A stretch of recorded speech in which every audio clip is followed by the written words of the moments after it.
अरे कैसन किस्म किस्म के कैसन किस्म किस्म के नाश्ता आयल बप्पा रे बप्पा।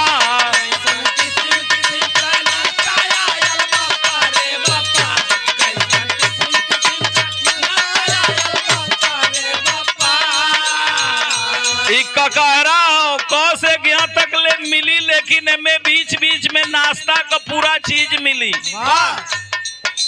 ख्याल से सोचें, ख्याल करें, बूढ़ा से बूढ़ऊ कहे बात बतलाई।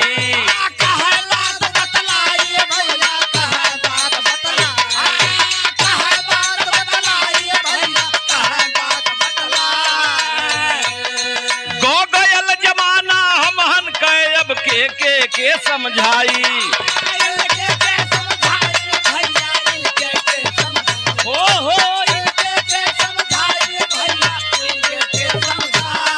अब घर में सास पतोहिया कह बढ़िया से गोड़ दबाई। अब आ जाए चौ कैसे के चाट चम्मच से खाली घूंघट में क ख ग घ अंग लो पोगल च। अरे चाट चम्मच से खाली घूंघट में अरे गुलगप्पा रे बप्पा। कैसन किस्म किस्म के कैसन किस्म किस्म के नाश्ता आयल बप्पा रे बप्पा।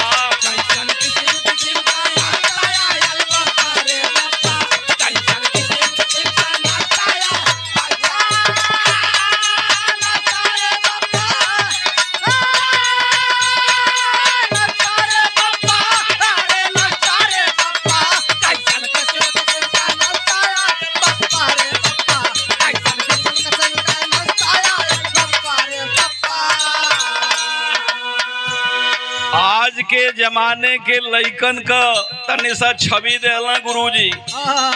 छात्र छात्रा विद्यालय से पढ़ के घर जब आवेला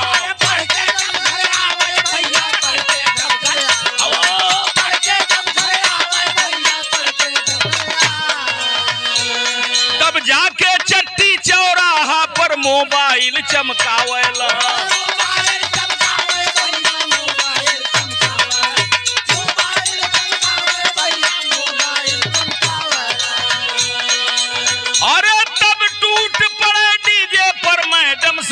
कमर हिलावल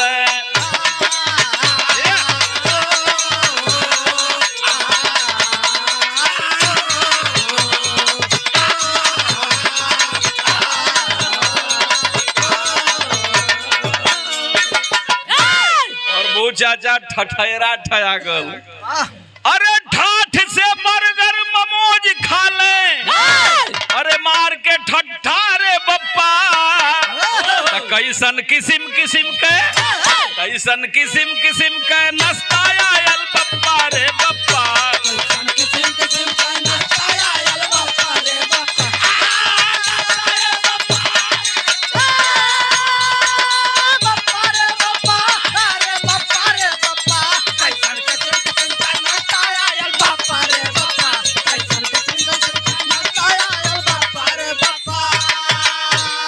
डलिया डो बफे का सिस्टम चलत हो, खाए वाला बफे का आनंद लेत हो। कवि जी कलम उठा के लिखत हो के डट के मजा बफर के ले भोजन खूब उड़ावेला।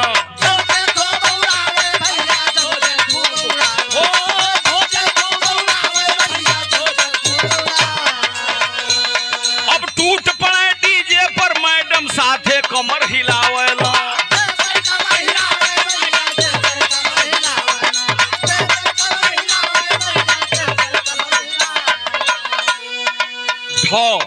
ढूंढ के रसगुल्ला चाभ रस पेटे पर ले बहावेला।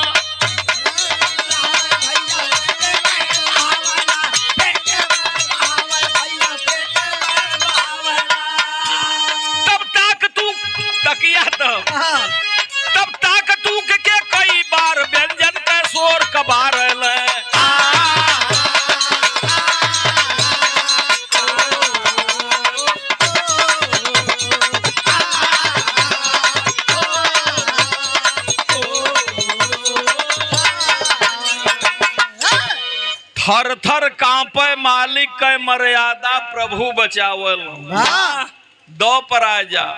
अरे दर्द चाउमीन का देखा खींचे जैसे लत्ता रे बप्पा। चाउमीन वाले में ज्यादा भीड़ लगती है। उठावत हो एक फेरा ऐसे उठा के तो 2 फीट ऊपर ले जाते हैं। तबले रसरी भाई हेजे रहते तबले जब ले 2 हाथ ऊपर ना तानत हो तबले मुंह में ना जाते तब मुंह में डाल के तब ऐसे ऐसे सरिया के लिए आओ मुंह में। काहे घबरात हुआ आपको मजा नहीं आओ थे ना लोग के मजा आओ तो रुका जाई है ना ऐसे घबरा मत। अरे दर्द चाउमीन का देखा खींचे जुट के देखा लत्ता रे बप्पा। कैसन किस्म किस्म का नाश्ता आयल बप्पा रे बप्पा।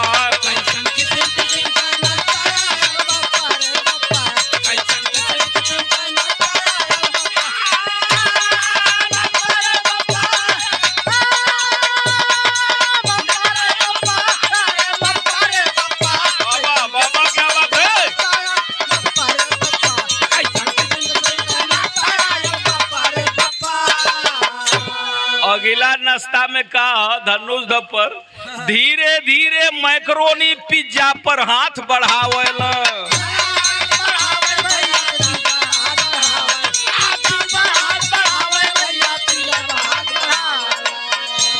तब नाम कमाती टिकिया दही बाड़ा के भी अजमावेला।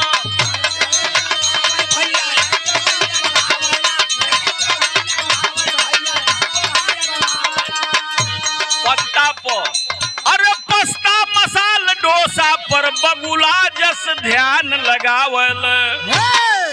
अब क्या गल भैया फरसा हाँ। अरे फुलकी जो बाहर आवे मुंह फाड़ के सबही खाला। फुलकी देख ले तू हाँ तो जितना मुंह ना फाड़त अगर बड़ा साइज है तो बड़ा चाप के मुंह फाड़ के मुंह में डालत हो फटाक से। अब मार लेते हो हचाक से।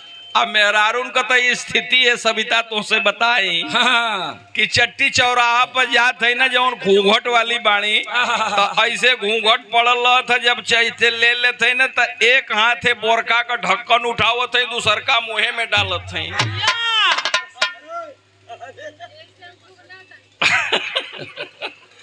एक ठे घूंघट है तरह ऊपर उठाई है दूसर का गप दे मुँह में डाली है फिर संगवे डरा हो जाई पर्दा।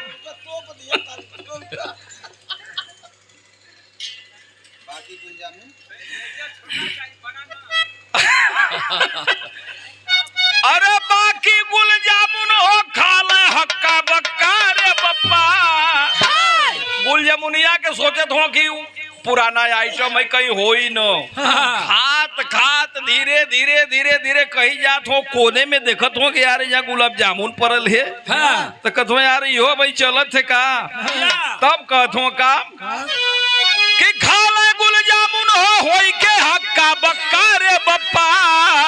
तो कैसन किस्म किस्म के नाश्ता आयल बप्पा रे बप्पा।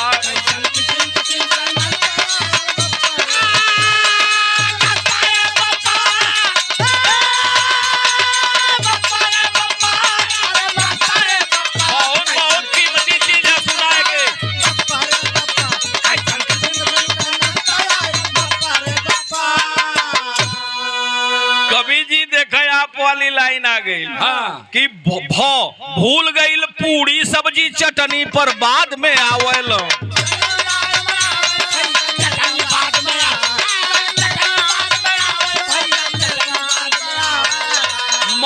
अरे मंचूरियन एक और दहाड़ है सब कर जी ललचावल।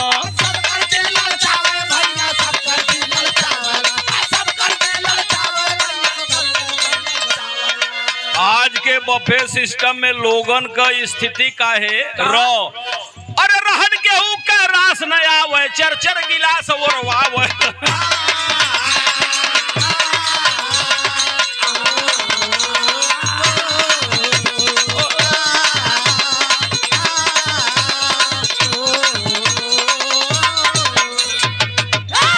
रो के बाद लौका लपर सुना बड़ा कीमती चीज लिखल कवि जी। अरे ललचे पापड़ देख के मारे, अरे कोई झपट्टा रे बप्पा।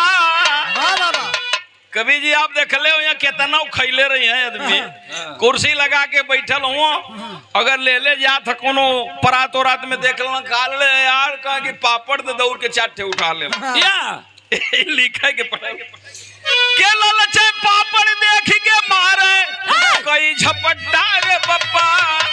कैसन किस्म किस्म का कैसन किस्म किस्म का नचाया बप्पा रे बप्पा। कैसन किस्म किस्म का नचाया बप्पा रे बप्पा। कैसन किस्म किस्म का नचाया बप्पा रे बप्पा। बप्पा रे बप्पा अरे बप्पा रे बप्पा। कैसन किस्म किस्म का नचाया बप्पा रे बप्पा। कैसन किस्म किस्म का नचाया बप्पा रे बप्पा। अच्छा तम और वो नहीं घबरा मत, वकील व आगल इतना लाख 2 लाख 5 लाख खर्चा कैले के बाद केहू वाह वाह केहू का करे वाला खाली अपन मशरफ हो गई है कि यार फूल बढ़िया रह लेकिन सरवा दाल में नमक कम रहल। कवि जी लिखत हो बड़ा बढ़िया चीज।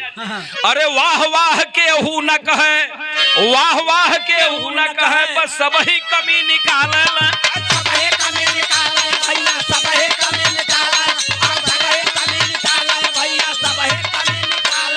बारह सौ शौक से खा के दारू पी के इज्जत है बिगाड़ल।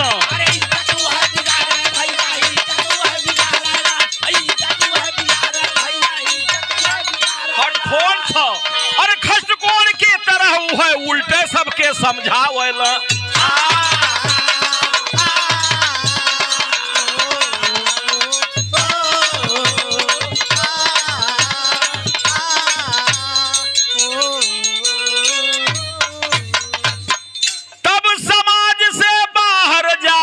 बस आपन वर्चस्व देखावला।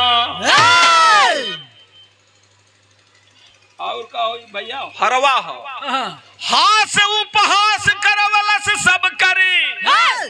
अरे हास उपहास करावे सबके चोर उचक्का रे बप्पा। कैसन किस्म किस्म का नस्ताया आयल बप्पा रे बप्पा।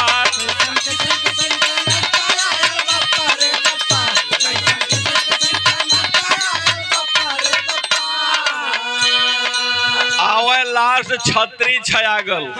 कैसे भैया छतरी हो इंग्लैंड जर्मनी बदल गया पहनावा।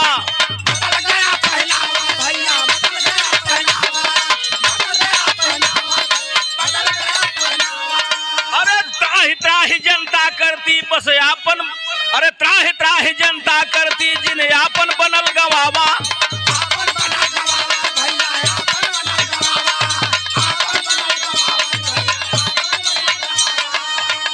ज्ञानी क्यों, अरे ज्ञानी जींस भगवलस साड़ी और दुपट्टा रे बप्पा। का कवि जी गलत लिख ले हुआ। अरे ज्ञानी जींस भगवलस साड़ी और दुपट्टा रे बप्पा। तो कैसन किस्म किस्म के कैसन किस्म किस्म के नस्ताया आयल बप्पा रे बप्पा।